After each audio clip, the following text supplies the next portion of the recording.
deux représentations pour les sources indépendantes, une pour la tension et une pour le courant.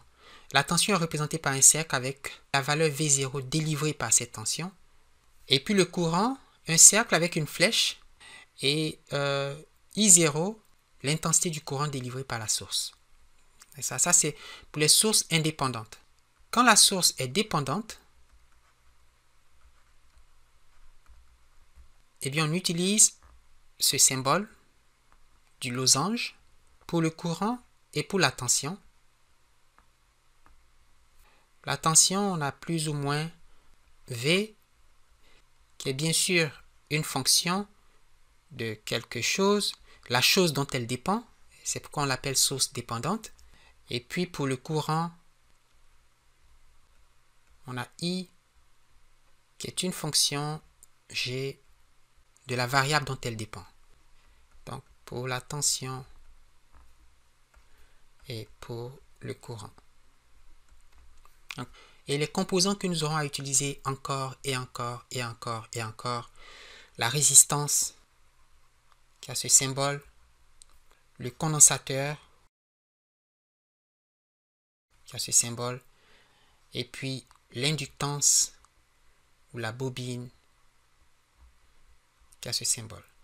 Alors la résistance est caractérisée par sa relation tension-courant. Si on demande comment varie le courant I à travers une résistance aux bornes de laquelle on a appliqué une différence de potentiel V, eh bien, on a la loi d'Ohm qui nous dit que le courant I est égal à la tension divisée par la résistance. La différence de potentiel aux bornes de la résistance divisée par la valeur de cette résistance. Et la résistance est mesurée en ohms, l'intensité du courant en ampères et la tension en volts. Et à la résistance, on fait aussi correspondre un paramètre très intéressant qui est son inverse et qu'on appelle la conductance. Quant au courant qui traverse un condensateur,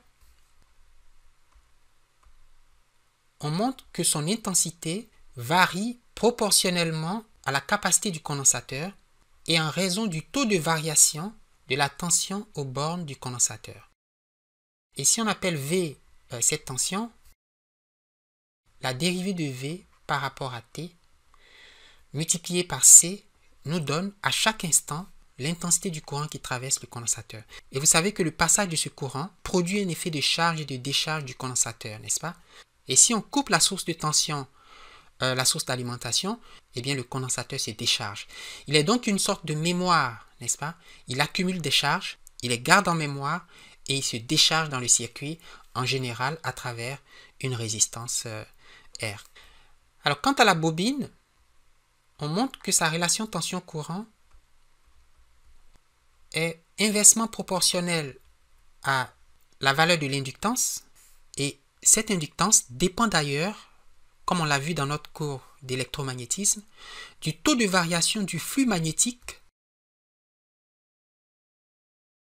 à travers la bobine et c'est le taux de variation de ce flux par rapport au courant qui le traverse qui définit la valeur de L. De sorte que le courant lui-même est inversement proportionnel à L et directement proportionnel à l'intégrale par rapport au temps. Donc à un instant t donné, la quantité de courant qui traverse l'inductance varie comme l'intégrale de 0 à t, en supposant que l'analyse se fait à partir de t égale à 0, de la différence de potentiel V dt.